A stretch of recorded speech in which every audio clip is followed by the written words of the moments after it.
ছাত্রদলকে খুন করলে জায়েজ হয়ে যায়, এইরকম একটি ন্যারেটিভ তৈরি করা হয়েছে। 5 আগস্ট পরবর্তী সময়ে বাংলাদেশ জাতীয়তাবাদী ছাত্রদল যখন ক্যাম্পাসগুলোতে সহিষ্ণুতা রাজনীতি করে ক্যাম্পাসগুলোতে ইতিবাচক সাড়া ফেলেছে, তখন এই বিভিন্ন প্রকার নেগেটিভ ন্যারেটিভ তৈরি করে ছাত্রদলকে খুন করলে, ছাত্রদলকে হেনস্থা করলে, ছাত্রদলকে নিপীড়ন করলে যেন জায়েজ হয়ে যায়, এইরকম একটি ন্যারেটিভ তৈরি করা হয়েছে অত্যন্ত সুদূর প্রসারী চিন্তা ভাবনা থেকে, নেগেটিভ চিন্তা ভাবনা থেকে। ওয়ালটন এখন দেশের সীমানা পেরিয়ে পৌঁছে গিয়েছে 50টিরও বেশি দেশে। ওয়ালটন, ঘরে ঘরে বিশ্বজুড়ে। তার ওই ধারাবাহিকতায় আপনারা দেখেছেন প্রাইভেট বিশ্ববিদ্যালয়ের একজন মেধাবী শিক্ষার্থী জুলাই আগস্টের সম্মুখ সারি সহযোদ্ধা নেতৃত্ব পারভেজ হত্যাকাণ্ডের শিকার হয়েছে।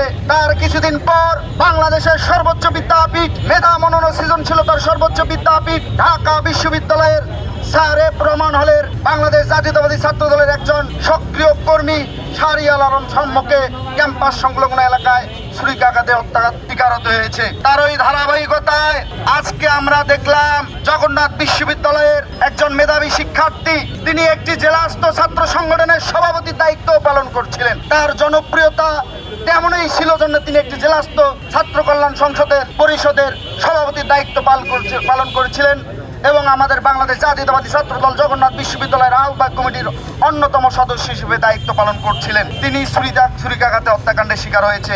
আমরা বাংলাদেশ জাতীয়তাবাদী ছাত্রদল শুধু এটুকুই বলবো, আমরা এখন পর্যন্ত সর্বোচ্চ সহিষ্ণুতা, ধৈর্য এবং সহ্যের পরিচয় দিয়ে বাংলাদেশ বিনির্মাণে সবকিছু ধৈর্য ধরে সহ্য ধরে আমরা চোখ দিয়ে দেখেই যাচ্ছি। আমরা শুধু একটি বাংলাদেশ বিনির্মাণ করতে চাই যে বাংলাদেশে অহেতুক হত্যাকাণ্ডের কেউ শিকার হবে না, যে বাংলাদেশে কোনো ধরনেরই হত্যাকাণ্ডের কেউ শিকার হবে না, যে বাংলাদেশে একজন মানুষও ন্যায় বিচার পাবে না, তা হবে না। আমরা এজন্যই এখন পর্যন্ত প্রশাসনকে সর্বোচ্চ সহযোগিতা করে আসছি। প্রিয় সহযোদ্ধা বন্ধুগণ, আমি শুধু এটুকুই বলবো, 5 আগস্ট পরবর্তী সময়ের যে ইন্টারিম গভর্নমেন্ট, সেই গভর্নমেন্ট তার নিরাপত্তার চাদরে বাংলাদেশকে ঢেকে রাখতে ব্যর্থ হয়েছে। আজকে দেশের সর্বোচ্চ শিক্ষা প্রতিষ্ঠান শিক্ষার্থীরা খুনের শিকার হচ্ছে, নির্যাতনের শিকার হচ্ছে, নিপীড়নের শিকার হচ্ছে। আমি শুধু দায়িত্বহীন কণ্ঠে এটুকুই বলতে চাই, আমার জুবায়েদ হোসেনের হত্যার সুষ্ঠু তদন্তের মাধ্যমে দ্রুত বিচারের আওতায় এনে খুনিদের যথাযথ শাস্তি নিশ্চিত করতে হবে। তা না হলে বাংলাদেশ জাতীয়তাবাদী ছাত্রদল ঢাকা বিশ্ববিদ্যালয় বিক্ষোভ মিছিল করেই থেমে থাকবে না।